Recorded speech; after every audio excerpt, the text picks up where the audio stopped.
Assalamualaikum warahmatullahi wabarakatuh. Halo semuanya, perkenalkan saya Asya Zkia Karin dengan ujung NIM 0023. Nah, di video kali ini saya bakal menjelaskan materi tentang apoptosis atau cell death. Disimak ya. Oke, pertama-tama saya bakal menjelaskan dulu apa yang dimaksud dengan apoptosis itu sendiri. Jadi, apoptosis adalah proses kematian sel yang terprogram atau program cell death yang berlangsung secara aktif, terkontrol, dan melibatkan regulasi genetik, serta jalur sinyal molekuler yang kompleks. Lalu, apa saja sih fungsi dari apoptosis itu? Jadi, fungsi yang pertama dari apoptosis adalah untuk menjaga homeostatis atau keseimbangan sel di dalam tubuh. Kedua, untuk menghilangkan sel yang rusak atau berbahaya, untuk perkembangan organisme, untuk sistem pertahanan tubuh, serta memiliki peran dalam terapi medis. Oke, next kita perlu mengetahui apa saja jenis-jenis dari kematian sel.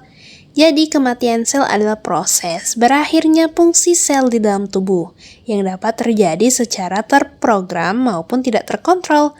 Terdapat dua jenis kematian sel, yaitu yang pertama, apoptosis atau kematian sel yang terprogram. Nah, untuk kematian sel yang terprogram atau apoptosis itu pertama-tama sel akan mengecil, lalu membrannya tetap utuh atau bleeding, dan yang ketiga DNA-nya terfragmentasi dan tidak akan terjadi inflamasi. Sedangkan yang kedua ada nekrosis atau kematian sel yang tidak terkontrol. Nah, pada nekrosis, sel tersebut tidak akan mengecil, tapi justru kebalikannya. Sel akan membengkak, membrannya pecah, isi di dalam sel akan keluar, dan juga terjadi inflamasi. Mengerikan bukan? Oke, next ke ciri-ciri apoptosis. Jadi, ciri-ciri apoptosis bisa dilihat dari beberapa perubahan pada sel. Pertama, sel akan mengalami penyusutan atau cell shrinkage karena kehilangan cairan dan komponen di dalamnya. Selanjutnya, terjadi fragmentasi DNA, di mana materi genetik dalam sel dipotong menjadi bagian-bagian kecil secara teratur. Kemudian, membran sel akan membentuk tonjolan-tonjolan kecil seperti gelembung yang disebut dengan bleeding. Selain itu, inti sel atau nukleus juga mengalami fragmentasi, yaitu terpecah menjadi bagian-bagian kecil. Pada tahap akhir, sel akan terpecah menjadi bagian-bagian kecil yang disebut dengan apoptosis body, yang nantinya akan dibersihkan oleh sel lain tanpa menimbulkan peradangan atau inflamasi. Oke, next ke jalur apoptosis. Karena apoptosis adalah proses yang sangat teratur dan penting untuk menjaga homeostasis jaringan dan juga menghilangkan sel yang tidak diinginkan atau rusak pada organisme multiseluler, beberapa jalur sinyal terlibat dalam apoptosis dengan dua jalur utama, yaitu yang pertama jalur intrinsik atau mitokondria, dan yang kedua jalur ekstrinsik atau reseptor kematian. Memahami mekanisme apoptosis sangat penting dalam memahami perkembangan penyakit yang disebabkan oleh gangguan apoptosis, sehingga membantu pengembangan obat yang ditargetkan untuk jalur atau gen apoptosis tertentu. Oke teman-teman, jadi jalur intrinsik itu memicu apoptosis sebagai respon terhadap stimulus internal. Jalur intrinsik juga berpuncak pada pembongkaran sel dengan sel apoptotik mengalami perubahan pada permukaan selnya. Nah, lalu gimana sih mekanisme apoptosis yang menggunakan jalur intrinsik ini? Di sini dengarkan ya, saya akan menjelaskan lebih detail. Oke, jadi yang pertama-tama sel tersebut akan mengalami stres, yang mana stres ini nantinya akan dideteksi oleh P53. Contoh stres dari sel itu antara lain adalah kerusakan DNA, hipoksia, defek mitotik, dan juga stres di retikulum endoplasma dan banyak lagi ya, tapi itu salah satunya. Nah, kemudian P53 ini akan menyeimbangkan protein yang ada di dalam sel. Pertama, dia akan mengaktifasi protein yang pro-apoptotik seperti BAX, NOXA, dan juga PUMA. Dan di sisi lain, dia juga menghambat atau inhibisi protein anti-apoptotik seperti BCL2 dan juga BCL-XL. Yang mana kedua protein ini biasanya merupakan protein yang mempertahankan agar sel tetap hidup. Oke, karena aktivasi protein BAX oleh P53 tadi, itu akan menyebabkan permeabilitas pada mitokondria yang menyebabkan sitokrom C itu keluar dari mitokondria menuju sitosol sel. Nah, kemudian setelahnya akan terjadi pembentukan apoptosom dan juga kaskade kaspase.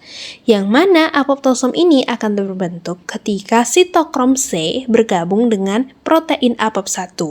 Kemudian akan terjadi pembentukan kaspase inisiator, yang mana itu terbentuk ketika apoptosom bergabung memicu prokaspase 9 menjadi kaspase 9.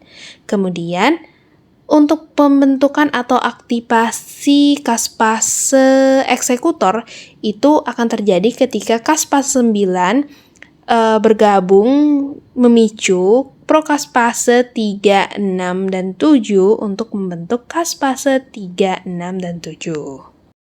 Nah, untuk mencapai hasil akhirnya di sini kaspase eksekutor terutama kaspase 3 dia akan mulai bekerja untuk memecah DNA struktural yang ada di dalam sel secara teratur sehingga menyebabkan sel mati dan juga tidak merusak sel-sel di sekitarnya. Nah, lalu bagaimana dengan jalur ekstrinsik? Jadi, untuk jalur ekstrinsik itu akan dimulai dengan yang namanya inisiasi atau sinyal dari luar. Jadi, pertama-tama akan ada semacam ligand fast atau TNF, merupakan stimulus ekstrinsik yang melekat pada reseptor dead reseptor atau reseptor kematian yang ada di membran sel. Kemudian akan ada terjadi pembentukan kompleks sinyal. Setelah reseptor diaktifkan, protein adaptor seperti FADD atau Fast Associated Protein with That Domain akan bergabung dengan bagian dalam reseptor tersebut. Kemudian kompleks ini akan merekrut prokaspase 8 atau 10. Kemudian ada aktivasi kaspase inisiator. Prokaspase 8 dan 10 yang masih pasif diubah menjadi bentuk aktifnya yaitu kaspase 8 dan juga 10. Kaspase ini nantinya akan berperan sebagai pemicu atau inisiator dalam rangkaian penghancuran sel. Lalu kaskade eksekusi. Kaspase 8 atau 10 yang telah aktif kemudian akan memicu aktivasi kaspase hilir, yaitu prokaspase 3, 6, dan 7 menjadi kaspase 3, 6, dan 7. Kelompok ini akan dikenal sebagai kaspase eksekutor sama dengan jalur intrinsik tadi. Ada kan kaspase 3, 6, dan 7. Nah, lalu akan ada penyakit-penyakit yang dapat disebabkan jika tidak terjadi apoptosis. Yang pertama ada kanker, lalu ada penyakit neurodegeneratif, ada penyakit autoimun, dan yang terakhir ada penyakit kardiovaskular. Lalu untuk kesimpulannya, jadi apoptosis adalah proses kematian sel terprogram yang sangat penting untuk menjaga homeostasis dalam tubuh yang dikendalikan oleh mekanisme molekuler kompleks terutama melibatkan enzim kaspase berlangsung secara terorganisir mulai dari sinyal awal hingga penghancuran sel, berperan penting dalam perkembangan normal pemeliharaan jaringan eliminasi sel rusak atau berbahaya dan juga disregulasi apoptosis dapat menyebabkan berbagai penyakit berbahaya seperti kanker dan lain-lain. Oke, mungkin itu saja dari saya. Thanks for watching and bye.